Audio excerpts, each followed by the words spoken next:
அஸ்ட்ரோசைன் channel வாயிலாக உலகெங்கும் வாழ்ந்து கொண்டிருக்கும் சகோதர சகோதரிகளுக்கு அன்பார்ந்த வணக்கங்கள் மற்றும் வாழ்த்துக்கள். இன்றைய பதிவு வைகாசி மாத ராசி பலன்கள். முதலில் இந்த வைகாசி மாதத்தினுடைய கிரக நிலைகளை பார்க்கலாம். அதன்படி பார்க்கும் பொழுது சூரிய பகவான் இந்த மாதம் முழுவதும் ரிஷபமனையில் வீற்றிருக்க போகிறாங்க. குரு பகவான் இப்போ மிதுனத்துக்கு பயிற்சியாகிவிட்டார். செவ்வாய் பகவான் கடகத்தில் நீச்சமாக இருக்கக்கூடிய செவ்வாய் பகவானானது வருகின்ற வைகாசி மாதம் 24 அதாவது 7/6/2025 அன்று சிம்மமனைக்கு பயிற்சியாகிறது. வைகாசி மாதம் 2ஆம் தேதி ராகு கேது பயிற்சி நடக்கிறது. அதாவது திருக்கணித பஞ்சாங்கத்தின்படி ராகு பகவான் மீனத்திலிருந்து கும்பமனைக்கும், கேது பகவான் கன்னியிலிருந்து சிம்மமனைக்கும் பயிற்சியாகிறது. சுக்கிர பகவான் இப்போ மீனத்தில் அமர்ந்திருக்கார். வைகாசி மாதம் 17ஆம் தேதி அதாவது 31/5/2025 அன்று சுக்கிர பகவான் மீனத்திலிருந்து மேசமனைக்கு பயிற்சியாகிறார். அதே போல புதன் பகவானுடைய பயிற்சியும் நடக்கிறது. அதன்படி பார்க்கும் பொழுது இந்த புதன் பகவான் வைகாசி மாதம் 9ஆம் தேதி 23/5/2025 அன்று மேசத்திலிருந்து ரிஷபத்துக்கு பயிற்சியாகிறார். அதே போல இந்த வைகாசி மாதம் 23 அதாவது 6/6/2025 அன்று ரிஷபத்திலிருந்து மிதுனத்துக்கு புதன் பயிற்சியாகிறது. ஸோ இந்த கிரக அமைப்புகளை வைத்துக்கொண்டு இந்த வைகாசி மாதம் என்ன மாதிரியான பலன்கள், சாதகம் என்ன, பாதகம் என்ன, எதை நாம் செய்யலாம், எதை நாம் செய்யக்கூடாது, இந்த வைகாசி மாதத்தில் எந்த தெய்வ வழிபாடு நமக்கு உகந்தது என்பதை பற்றித்தான் இந்த பதிவில் நம்ம டீட்டெயிலாக பார்க்க போகிறோம். அதற்கு முன்னால் நம்முடைய சேனலை நீங்கள் ஃபர்ஸ்ட் டைம் பார்ப்பவர்கள் என்றால் மறக்காமல் சப்ஸ்கிரைப் பண்ணிக்கிங்க. மேசராசி அன்பர்களே, இந்த வைகாசி மாதம் எப்படி இருக்கும் அப்படின்னு பார்க்கும் பொழுது உங்கள் ராசிநாதனான செவ்வாய் பகவான் நீச்சமாக உட்கார்ந்திருக்கார். நீச்சம் என்றால் தியானத்தில் இருப்பதைப் போல. அப்போ ராசிநாதன் வலு குறைகிறது அப்படின்னு நீங்கள் நினைக்கலாம். ஆனால் அந்த ராசிநாதனுக்கு வீடு கொடுத்த சந்திரன் இந்த மாதத்தினுடைய தொடக்கத்தில் 9ஆம் இடம் என்று சொல்லக்கூடிய பாக்கியஸ்தானத்தில் அமர்ந்து கொண்டு குருவின் பார்வை பெற்றிருப்பது சிறப்பு. அதே சமயத்தில் உங்களுடைய ராசியிலே புதன் உட்கார்ந்திருக்கார். புத்திசாலித்தனம் மிக்க ஒரு கிரகம், சமயோகித புத்தி, அதாவது எந்த இடத்தில் எதை பேசணும் அப்படிங்கிற அறிவை கொடுக்கக்கூடிய அந்த புதன் திக்பலத்தோட உங்கள் ராசியிலேயே உட்கார்ந்துருக்கிறது சிறப்பு. அப்போ நல்ல அறிவையும் நல்ல டேலண்ட்டை கொடுக்கும். எந்த இடத்தில் எதை செய்யணும் என்கின்ற அந்த அறிவுங்கிறது அதிகமாகவே இந்த மாதம் இருக்கும். அது வியாபார நுணுக்கங்கள் அப்படிங்கிறது புத்திசாலித்தனம், அதாவது அறிவு, புத்தி, சமயோகித புத்தி, ஞானங்கள், எதை எங்கே பேசணும், இது சிறப்பு இருக்கும். வியாபார கண்ணோட்டத்தில் இருப்பீங்க. வளைவு நெளிவு சுழிவாக நடந்து கொள்வீர்கள். இடத்துக்கு தகுந்த மாதிரி, ஏன்னா புதன்கிற இரட்டத்தன்மையில் இடத்துக்கு தகுந்த மாதிரி செயல்பட்டு வெற்றி அடையக்கூடிய தன்மைங்கிறது இந்த மேசத்துக்கு நிச்சயமாக உண்டு. ஆனால் 6க்குரியவனாக அந்த புதன் இருக்கிறதுனால, உங்கள் ராசியில் இருக்கிறதுனால ஹெல்த்தை மட்டும் கொஞ்சம் கவனத்தில் எடுத்துக்கொள்ள வேண்டும் இந்த மேசராசி அன்பர்கள். தனம், குடும்பம், வாக்குஸ்தானத்தின் அதிபதியாக இருக்கக்கூடிய அந்த சுக்கிர பகவான் 12ஆம் இடத்துல உச்ச பலத்தோட வலிமையாக சனியோட சேர்ந்து உட்கார்ந்துருக்கு. அப்போ சனி என்பது இந்த ரிஷபராசி அன்பர்களுக்கு யோகத்தை தரக்கூடிய ஒரு கிரகம். அதாவது 10க்கும் 11க்குரியவன் 12ஆம் இடத்தில் தனஸ்தானாதிபதியும் இணைகிறது. அப்போ என்ன, பணம் வரும், பணம் விரயமாகும். அப்போ சுப செலவுகளை செய்து கொள்ளக்கூடிய ஒரு மாதமாக இந்த மேசத்துக்கு அமையும். என்ன சுப செலவுகள் செய்து கொள்ளலாம்? திருமணம் சார்ந்த சுப காரியங்கள், குழந்தைகளுடைய படிப்பு சார்ந்த விஷயத்தில் சில செலவுகளை எடுத்துக்கொள்ளலாம். வீடு வண்டி வாகனங்கள், ஏன்னா சுக்கிரன் வீடு வண்டி வாகனத்துக்கு அதிபதி அல்லவா. ஸோ இந்த மாதிரி சுப விஷயங்களை செய்து கொள்ளக்கூடிய ஒரு மாதமாக இந்த மேசத்துக்கு அமையும். அங்கு சூரியன் அமைந்திருக்கார். அந்த சூரியனுங்கிறது யாரு? உங்களுக்கு பூர்வ புண்ணியஸ்தானத்தின் அதிபதி அல்லவா. அந்த சூரியன் 2ஆம் இடத்துல இருக்கிறதுனால சூரியனை போல பேசக்கூடிய தன்மை இருக்கும். அந்த அதிகாரத்துடன் இருக்கக்கூடிய தன்மைங்கிறது நிச்சயமாக இந்த மாதம் இருக்கும். சூரியன் எப்படி ஒரு ஸ்ட்ரெயிட் ஃபார்வர்டாக இருக்கிறதோ அந்த மாதிரி இருப்பீங்க இந்த மாதம். 3ஆம் இடத்தில் குரு இருக்கிறது நல்ல தன்மை தான். உங்களுக்கு பாக்யாதிபதியாக இருக்கக்கூடிய குரு பகவான் முயற்சி ஸ்தானம், தைரிய வீரியத்தை கொடுக்கக்கூடிய 3ஆம் இடத்தில் அமர்ந்து கொண்டு பாக்யஸ்தானத்தை பார்க்கறது ஒரு அற்புதமான ஒரு நிகழ்வு. அப்போ பிரயாணங்கள் கைகூடும். 3ஆம் இடம் சிறப்பாக இருக்குது. 3ஆம் இடம் என்ன? வியாபார யுக்தி சூப்பராக இருக்க போகுது, உங்களுக்கு கை கொடுக்க போகிறது. டிராவல்ஸ் சூப்பராக இருக்க போகுது இந்த மேசராசி என்பர்களுக்கு. சிறுதூர பிரயாணங்கள் அழகா அற்புதமாக இருக்கும், அதன் மூலமாக லாபங்கள். வியாபாரம் பக்கவாக இருக்கும், நல்ல ஸ்கெட்ச் போட்டு இப்படித்தான் பண்ணணும், இதை செஞ்சால் நமக்கு ரைட் அப்படிங்கிறது தன்மை நன்றாக இருக்கக்கூடிய அமைப்பு. சகோதர சகோதரிகள் மூலமாக அனுகூலம் ஆதாயம் பெறக்கூடிய ஒரு மாதமாக அமையும். அதே சமயத்தில் அந்த குரு பாக்யஸ்தானத்தை பார்க்குது. அப்போ பெயரையும் புகழையும் கீர்த்தியை கொடுக்கக்கூடிய ஒரு மாதமாக இந்த மேசத்துக்கு நிச்சயமாக அமையும். 4ஆம் இடத்துல செவ்வாய் உட்கார்ந்துருக்கார். செவ்வாய்ங்கிறது யாரு? நீங்க போய் 4ஆம் இடத்துல உட்கார்ந்துருக்கீங்க. அப்போ 4ஆம் இடம் என்னென்ன? சுகஸ்தானத்தில் போய் உட்கார்ந்துருக்கிறீங்க, உங்கள் வீட்டில் போய் உட்கார்ந்துருக்கிறீங்க. ஒரு வீடு வாங்கணும். என் 4ஆம் இடம் என்பது என்ன? வீடு, வண்டி, வாகனம், இதெல்லாம் குறிக்கக்கூடிய ஒரு இடம். அந்த 4ஆம் தாயை குறிக்கக்கூடிய இடம். நீங்கள் போய் தாய் வீட்டில் இருக்கிறீங்க, தாயை கண்ணும் கருத்துமாக பார்க்கக்கூடிய ஒரு காலமாக இருக்கும். தாயோட ஒரு நல்ல உறவை ஏற்படுத்தி கொள்ளக்கூடிய அமைப்பு. தாயை மட்டும், அதாவது மனசை சங்கடப்படாமல் பார்த்து கொள்வது இந்த மேசத்துக்கு ரொம்ப ரொம்ப நல்லது. ஒரு வீடு, வண்டி, வாகனங்கள் வாங்கலாமா அப்படின்னு நீங்கள் கேள்வி கேட்டிங்கன்னா நிச்சயமாக வாங்கலாம். ஏன்னா சுகஸ்தானத்தை பெருக்கி கொள்ளக்கூடிய தன்மை இருக்குது. இந்த மாத தொடக்கத்திலே 4ஆம் அதிபதி பாக்யஸ்தானத்தில் வந்து குருவால் பார்க்கப்பட்ட நிகழ்வு. சுக்கிரன் உச்ச பலத்தோட வலிமையாக இருக்கார். வீட்டுக்கு காரக கிரகம் உச்ச பலம்.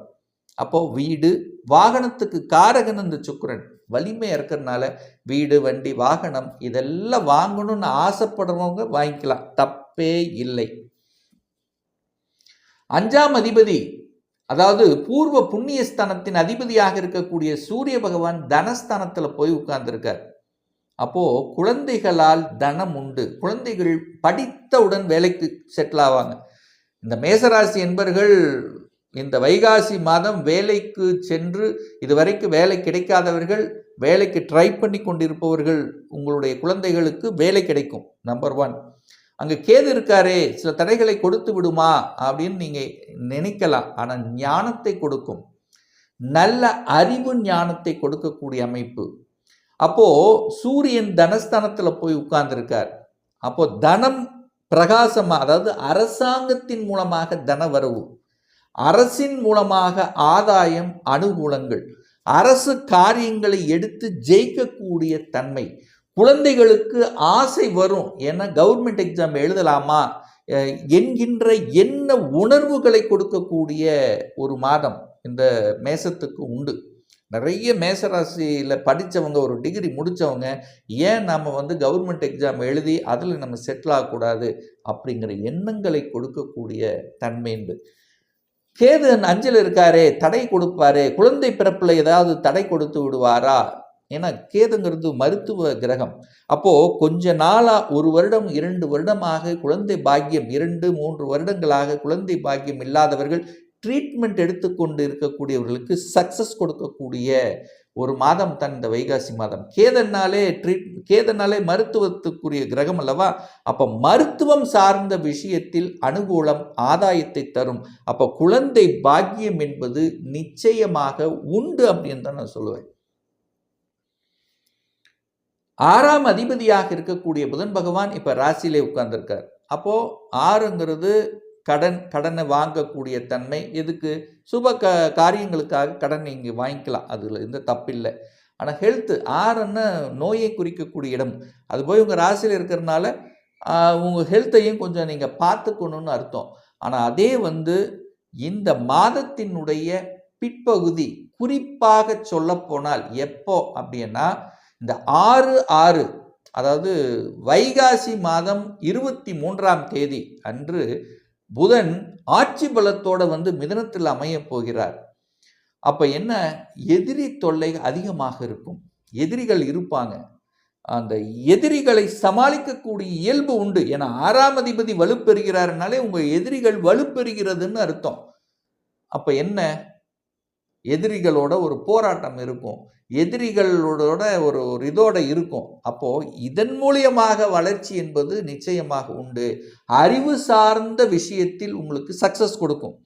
தன்னுடைய புத்தியையும் அறிவையும் வைத்து செய்யக்கூடிய தொழில்கள் மூலமாக அனுகூலம் ஆதாயத்தை பெறக்கூடிய ஒரு மாதமாக இந்த மேசத்துக்கு அமையும். குரு 7ஆம் இடத்தை பார்க்கிறாரா, திருமணம் சார்ந்த அனைத்து விதமான சுப காரியங்கள் நடக்கும். இதுல எந்த மாற்று கருத்து இல்லை. குரு பார்த்தால் கோடி நன்மை. அந்த குரு பகவான் 7ஆம் இடம் என்கின்ற திருமணஸ்தானத்தை பார்க்கும்போது நிறைய மேசராசி என்பதற்கு டக்கு டக்குன்னு பொருத்தம் வந்துடும், டக்குன்னு திருமணம் நடக்கக்கூடிய அமைப்பை உருவாக்கிவிடும். பாக்கியஸ்தானத்தை குரு பார்க்கிறது தந்தையால் அனுகூலம் ஆதாயம். இந்த மேசராசி என்பவர்களுக்கு இந்த மாதம் தந்தையின் மூலமாக நல்ல நல்ல ஒரு பணம் கிடைக்கும், ஒரு வீடு வாங்குறதுக்கு ஹெல்ப் கிடைக்கும், குழந்தைகளுக்கு படிப்பு செலவு. ஸோ இந்த மாதிரி தந்தையின் மூலமாக அனுகூலம் ஆதாயம் கொடுக்கக்கூடிய ஒரு மாதமாக இந்த வைகாசி அமையும். சார், தொழில் ரீதியாக ஏதாவது ஒரு பிரச்சனை வந்துருமா அப்படின்னு நீங்க கேள்வி கேட்குறீங்கன்னு வச்சுங்களேன். 10ஆம் அதிபதி போய் 12ல் மறைஞ்சிக்கிட்டாரே, 10க்குரியவன் தனக்கு 3ல் தான் இருக்கார். தொழிலுக்காக போராடுவீங்க, தொழிலுக்காக அலைச்சல் திருச்சல் டென்ஷன் ப்ரெஷர் நிறைய யூகங்களை வகுத்து செய்வீங்க. அதிலெல்லாம் எந்த மாற்று கருத்து இல்லை. லாபமும் கிடைக்கும், அதுக்கு தகுந்த மாதிரி செலவும் உண்டாகும். லாபங்கள் செலவுகள் இதெல்லாமே உண்டு. ஆனால் உங்களுக்கு இந்த மேசராசி என்பவர்களுக்கு 7ரை சனியில் விரய சனியாக இருக்கின்ற காரணத்தால் வேலையை மட்டும் விட்டுட்டு அதுக்கப்புறம் தேடுதுங்கிறது ஆகாதுங்கிறத மைண்டில் வச்சுக்குங்க. ஒரு தொழிலை செய்யணும்னா அந்த கொடுப்பினை இருக்காங்கிறது பார்த்து இந்த மேசராசி என்பவர்கள் செய்யணும். ஏன்னா அதுக்கடுத்த 2 வருடங்களுக்கு அப்புறம் ஜென்ம சனி வரும்போது உங்களுக்கு எங்கேயாவது ஒரு இடத்துல சிக்கலில் விட்டுரும். அப்போ இந்த வரக்கூடிய 2 வருடங்கள் ஒரு தொழில் ரீதியாக எதையாவது செய்யணும்னா அந்த கொடுப்பினை இருக்காங்கிறது பார்த்துக்கணுங்கிறத இந்த இடத்துல ஸ்ட்ராங்காக நான் சொல்கிறேன். ஸோ மற்றபடி இந்த வைகாசி மாதம் இந்த மேசராசி என்பவர்களுக்கு ஏற்றத்தையும் உற்சாகத்தையும் வெற்றியையும் நினைத்த காரியங்களில் ஜெயிக்கக்கூடிய தன்மை என்கிறது பிரகாசமாக இருக்கிறது. நல்ல தெய்வ வழிபாடு இந்த மாதம் அப்படின்னு எடுத்துக்கொண்டால், உங்கள் ராசிநாதன் கொஞ்சம் நீச்சமாக இருக்கார். நீச்சமாக இருந்தால் கொஞ்சம் வலு குறையுது. அந்த ராசிநாதனை கொஞ்சம் வலு பெறணும் அப்படின்னா செவ்வாய்க்கிழமை தோறும் முருகப்பெருமான் தான். முருகப்பெருமானை கெட்டியாக பிடித்து கொள்வதும் குலதெய்வத்துக்கு சென்று வருவதும் உங்களுக்கு நல்ல ஒரு ஒரு ஞானத்தை கொடுக்கும். எதுலேயுமே ஒரு தன்னம்பிக்கை கொடுக்கக்கூடிய தன்மையை உருவாக்கிவிடும். இப்போ நான் சொன்னது கோச்சார ரீதியாக இந்த வைகாசி மாதத்துக்குரிய ஒரு பொதுவான பலன்.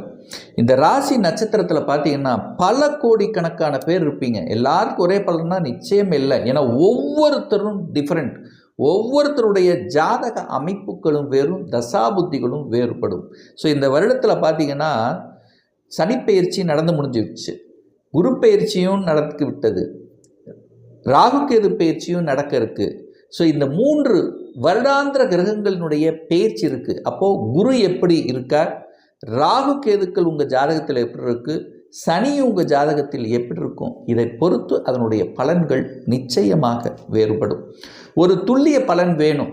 இந்த 2025 சொந்த தொழில் செய்வதற்கான விதி கொடுப்பினை நம்முடைய ஜாதகத்தில் இருக்கா? அப்படி இருக்கக்கூடிய பட்சத்தில் எப்போ நம்ம சொந்த தொழிலை செய்யலாம்? எந்த கோர்ஸ் படிப்பதற்கான விதி கொடுப்பினை நம்முடைய ஜாதகத்தில் இருக்கு. அப்போ எந்த கோர்ஸ் எடுத்து படிப்பது சிறந்தது, நம்முடைய ஃபியூச்சர் நன்றாக இருக்கும். இதுவரை திருமணம் தடைபட்டு கொண்டிருக்கு, எப்போதான் நமக்கு திருமணம் நடக்கும்? குழந்தை பாக்கியம் எப்போ நமக்கு கிடைக்கும்? எப்போ நான் வீடு கட்டுவேன்? எனக்கு எப்போ ப்ரமோஷன் கிடைக்கும்? இது போன்ற கேள்விகளுக்கு துல்லியமான பதிலை நம்மால் கூற முடியும். ஒரு பர்சனல் கன்சல்டேஷன் எடுத்துக்கணும், ஒரு சுய ஜாதகம் பார்க்கணும் என்று விருப்பப்படும் அன்பர்கள் டிஸ்பிளே தெரியக்கூடிய நம்பருக்கு வாட்ஸ்அப் மூலியமாகவோ ஃபோன் கால் மூலியமாகவோ தொடர்பு கொண்டு நேரடியாகவோ அல்லது ஆன்லைன் மூலமாகவோ கன்சல்டேஷன் எடுத்துக்கலாம். நம்முடைய அலுவலகம் கோயம்புத்தூரில் அமைந்துள்ளது. அதாவது கோயம்புத்தூரிலிருந்து மேட்டுப்பாளையம் செல்லும் வழியில் வெள்ளக்கிணர் பிரிவு பக்கத்தில் அன்னபூர்ணா ஹோட்டலுக்கு அருகில் அமைந்துள்ளது. நேரடியாக தொடர்பு கொள்பவர்கள் ப்ரியர் அப்பாயின்மெண்ட் வாங்கிட்டு நேரடியாக கன்சல்டேஷன் எடுத்துக்கலாம். இந்த பதிவு நிச்சயமாக ஏதாவது ஒரு ரூபத்தில் உங்களுக்கு யூஸ்ஃபுல்லாக இருக்குங்கிறதுல எந்தவித மாற்று கருத்தும் கிடையாது. இந்த ராசி நட்சத்திர நேயர்கள் அனைவரும் வாழ்க வளர்க வளம் பெறுக என்று எனது வாழ்த்தினை தெரிவித்து கொண்டு விடைபெறுகிறேன். நன்றி, வணக்கம், வாழ்த்துக்கள்.